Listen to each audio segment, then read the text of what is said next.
Climate change. The North, Americans, Japanese, Europeans are saying, we're not going to do anything unless China and India do it. If the poor countries are going to overtake us, why should we bother? Suicidal. The fact of the matter is that we all have to do something because we're all in this thing. But there's another reason why I think it's very counterproductive to say this. If you draw a curve, and this is from UN statistics, World Bank statistics, you will find that there is a terrific correlation between fertility and the quality of life.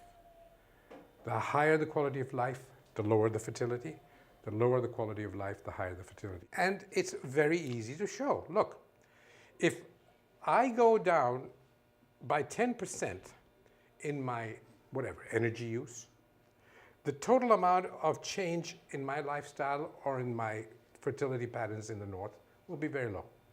But if I take that same amount over here, look at the difference in the number of babies that will be born. Simply by transferring 5% of the energy that we're using in the North to people in the South, you're going to have an impact, 1.5 to 2 billion fewer people in the year 2050. So it is actually in the interest of the rich to help the poor become a little bit better off so they have smaller families. It doesn't take a century to get out of poverty. It can be done in 5 years. The question is, do we want to do it?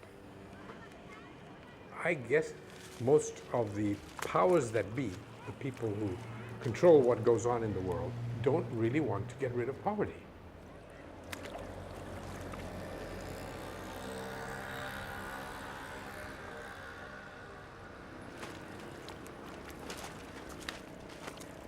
Is overpopulation the real problem? No, I mean, population is the problem, consumption is the problem, and you know, these are political footballs. The South, the developing countries say that your overconsumption is causing the problem. The northern countries say your population is causing it. These are false dichotomies. The fact of the matter is both are the problems.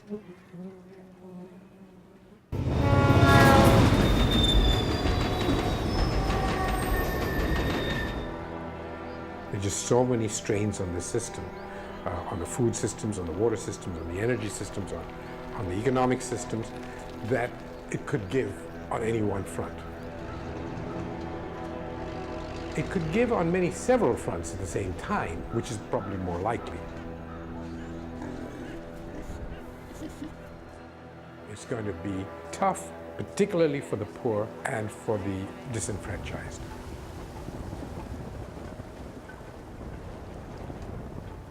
Of course, it's the ones who've had to survive on nothing who will actually probably come out on top. Because most of us living the lives of luxury are not used to having to live without anything.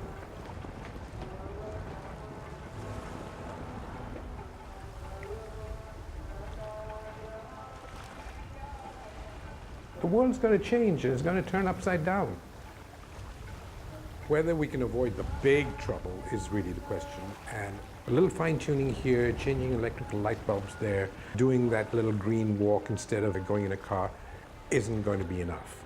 We're going to have to make some fundamental structural changes.